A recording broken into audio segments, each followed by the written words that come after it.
અને 80 દિવસ પછી માંડ મને નામદાર હાઈકોર્ટે જામીન આપ્યા ત્યારે આ સરકાર એમની પોલીસે ખોટા સોગંદનામા કર્યા કે આ ચૈતર વસાવાને આદિવાસી વિસ્તારમાં પ્રવેશબંધી કરો.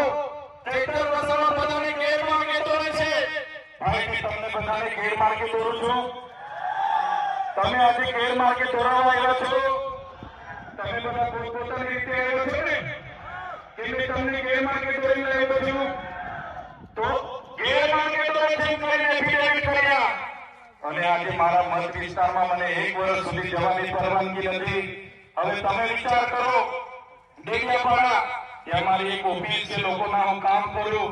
ડેડિયાપાડાની બાજુમાં મારું ગામ છે, મારું ઘર છે, મારો પરિવાર છે. પણ આ સરકારની નીતિઓ કે લોકોનો અવાજ ઉઠાવો એટલે તમારે જેલો વેઠવી પડે, તમારા વિસ્તારમાં ના જવા દે. મને આજે ડેડિયાપાડામાં જવા દેવામાં નથી આવતો.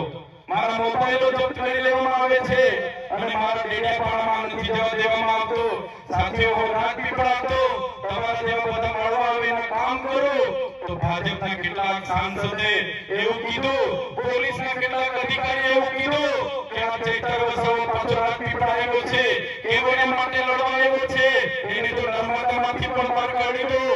ત્યારે મેં પોલીસ અને ભાજપના નેતાઓને કહેવા માંગુ છું, એ ભૂપેન્દ્રભાઈ પટેલ એ હરસંઘવીની પોલીસને કહેવા માંગુ છું,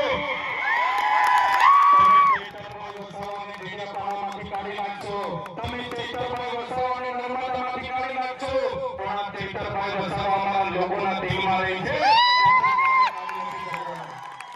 અમે લોકોના દિલમાં રહે છે ત્યાંથી ક્યારે કાઢી નથી શકવાના. ત્યારે આ નેતાઓ અને સાથીઓ આવનારા દિવસોમાં આપણે લડવા જઈશું તો આપણને આ લોકો એમ નથી કાઢવાના.